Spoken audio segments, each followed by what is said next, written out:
I'm Becky Marcelliano. We are here in Ogden, Utah. This is my 700th take, and this is my story. That's the one. That's perfect. That's absolutely it. That was it. That's Cool.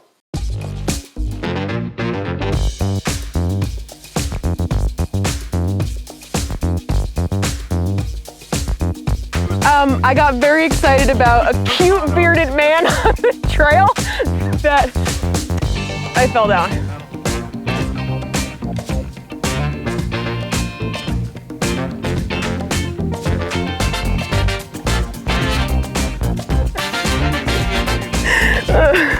Priorities, you know? Yeah, the outdoors has always been a passion. I grew up in New Jersey, which people don't always think of being a super outdoorsy state, but I have 4 siblings, and a lot of my fondest childhood memories are playing outside with my siblings and my dad. He would take us to the Great Swamp of New Jersey and just some other really cool places, even just the backyard, and we'd catch salamanders and build forts and things like that. So that's where it began for me. It wasn't any, one pinnacle thing that all of a sudden I wanted to play outside all the time. It was really this just great progression of it always being a part of my life, and a part of my life that felt really natural to me, and all the wonderful things that the outdoors does for us. It provides connection and grounding and peace within ourselves, and just like space to think. So those things have always, for as long as I can remember, been a really important part of my life.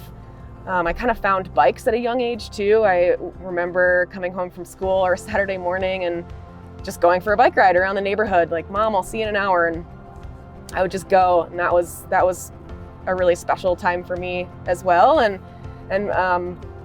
riding bikes has been a super important part of my life. What I like most about mountain biking is the incredible flow state that you can get into on a mountain bike, and that can happen at a decently fast pace. I love going downhill mountain biking. I am quite a terrible climber on a mountain bike. But I really love the flow state that you can get into. Just also, it's like a presence. You have to be so focused going down on technical stuff, and you really have to pay attention and choose your line. And I don't know, maybe that's like a cool life metaphor, right? Like, it's not always easy, but life is about choosing a line that feels right in the moment, like just being so present that you are making choices that are best for you at the time. So I don't know, I just love the presence of it as well, and finding that flow state when at a fast pace.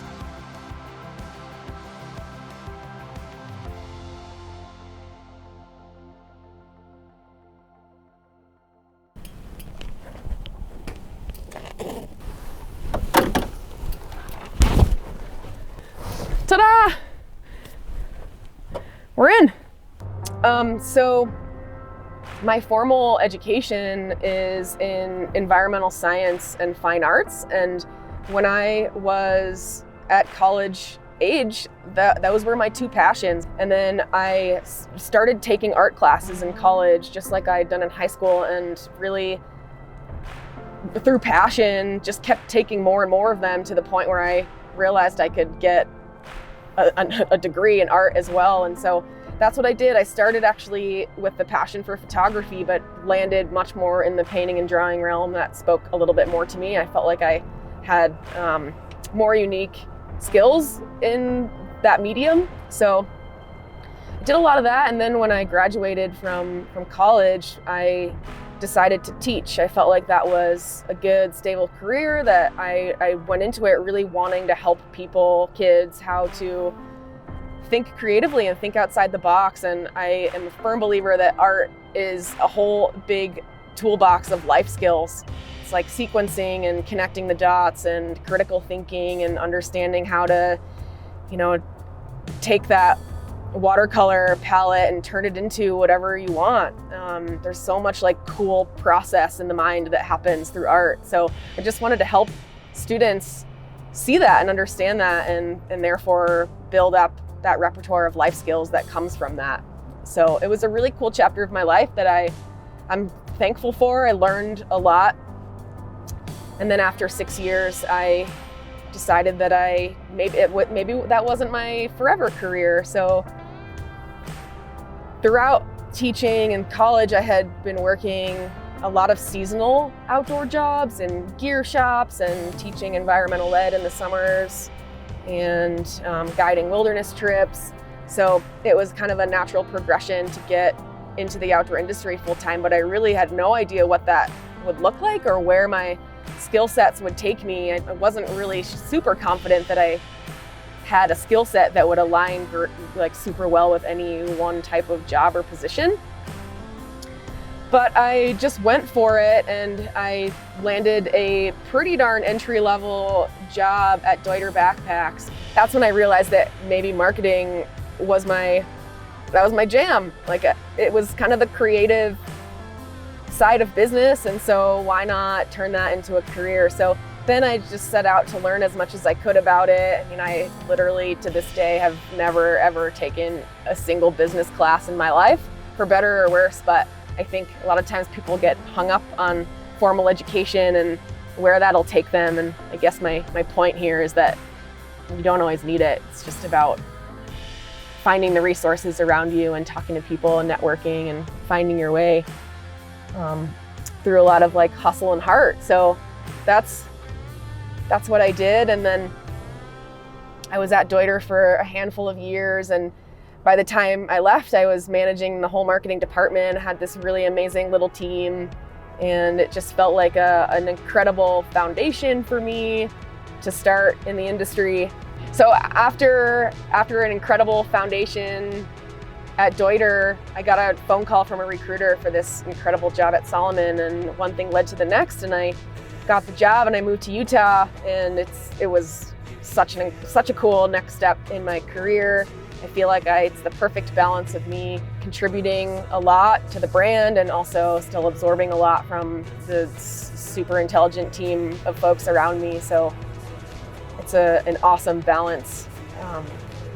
And I get to work on the coolest campaigns because the global Salomon team just really gets it. It speaks to my soul. The campaigns that we are rolling out these days are really emotionally driven and purpose driven, and they connect to consumers on levels that are not just product focused, and that is really important to me and why this job really fills my cup, because it's super important. And this women's campaign that we rolled out about 2 years ago is pretty much a dream campaign for me. It's all about breaking down cliches in the outdoors for women and empowering women to be themselves, whatever that means to them. You know, it could be maybe they curl their eyelashes and paint their nails and go climbing, or maybe they are super sweaty and gritty and dirty, and like all of those things are right. They're all beautiful, they're all correct, they're all acceptable. And so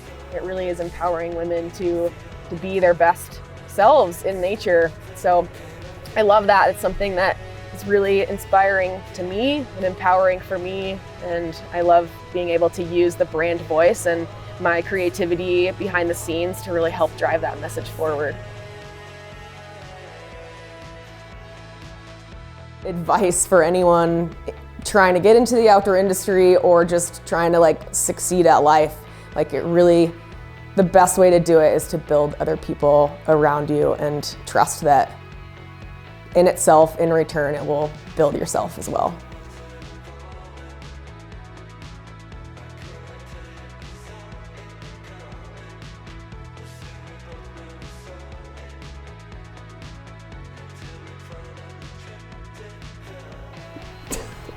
Okay, the first two were fire, but a little slower on it, and this is my story. Okay. Yeah. Gosh, I didn't think this part was gonna be so hard. Hi, and welcome to I'm Becky Marcelliano. We're here in Ogden, Utah, and this is my story. That was a little political. I felt like a newscaster. Or you were And I want to be your representative. I want you to vote for me. That's like what I was doing there. Okay. Hi.